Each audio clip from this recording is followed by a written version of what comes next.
people worry about being an early adopter.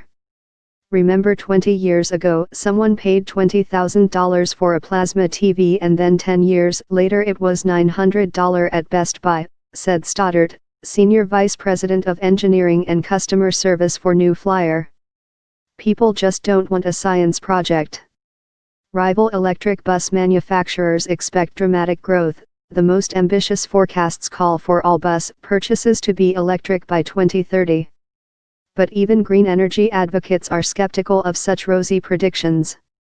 Stoddart, a California-based nonprofit that promotes clean transportation, figures 50% to 60% of new buses will be zero emissions by 2030. Market research firm Navigant Research expects electric buses to make up 27% of new U.S. bus sales by 2027. Not quite there yet. Transit agencies have found EV performance lags in extreme conditions.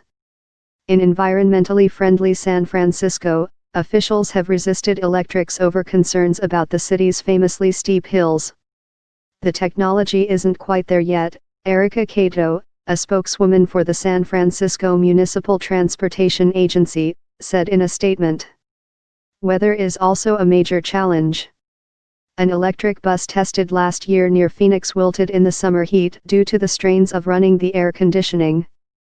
The vehicle never achieved more than 89.9 miles on a charge, less than two-thirds of its advertised range, according to a report by the Valley Metro Regional Public Transportation Authority.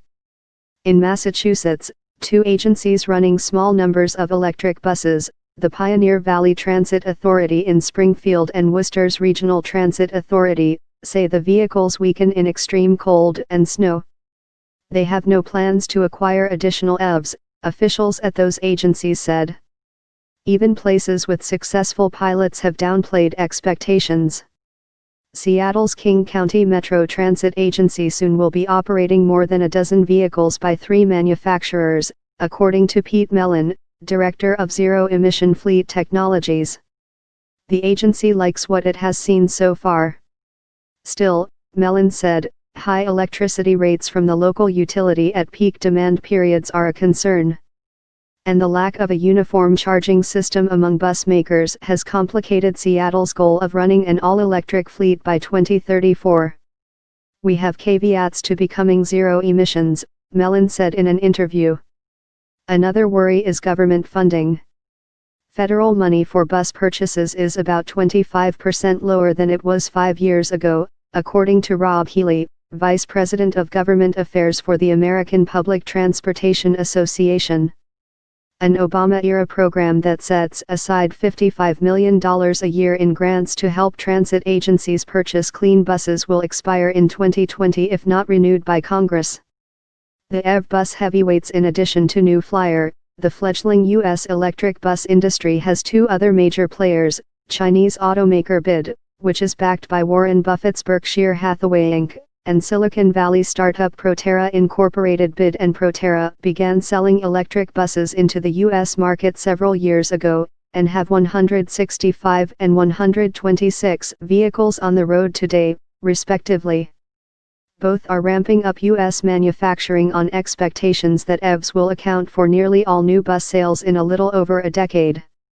BYD has a plant in Lancaster, California, while Proterra has manufacturing facilities in City of Industry, California, and Greenville, South Carolina. Chief Executive Ryan Popple said range is improving quickly. The company is currently shipping models with up to 350 miles of range, but new battery technology is expected to boost that by nearly 30%. We're starting to outstrip the market requirement in terms of what city buses actually do, Popple said. It opens up new markets for us. Notably, Proterra's growth should also lift the fortunes of U.S. wind blade maker TPI Composites Inc., which struck a deal to build up to 3,350 lightweight bus bodies for the EV bus maker over the next 5 years. Raymond James analyst Pavel Malkhanov estimated the deal could account for 12% of Scottsdale, Arizona-based TPI's revenue in 2019. Winnipeg-based New Flyer, meanwhile, has won some big orders, including a deal to supply up to 100 electric buses to Los Angeles County Metropolitan Transportation Authority. Still, company executives view electrification as a gradual transformation. It's going to be a slow, methodical rather than an absolute disruption type environment, CEO Paul Soubry said on a conference call with analysts last month. Working well, with trade-offs. Foothill Transit, in Southern California, has been operating Proterra buses since 2010.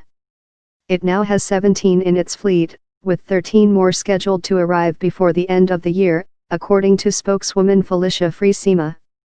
Still, Indigo's Llewellyn figures the best is yet to come.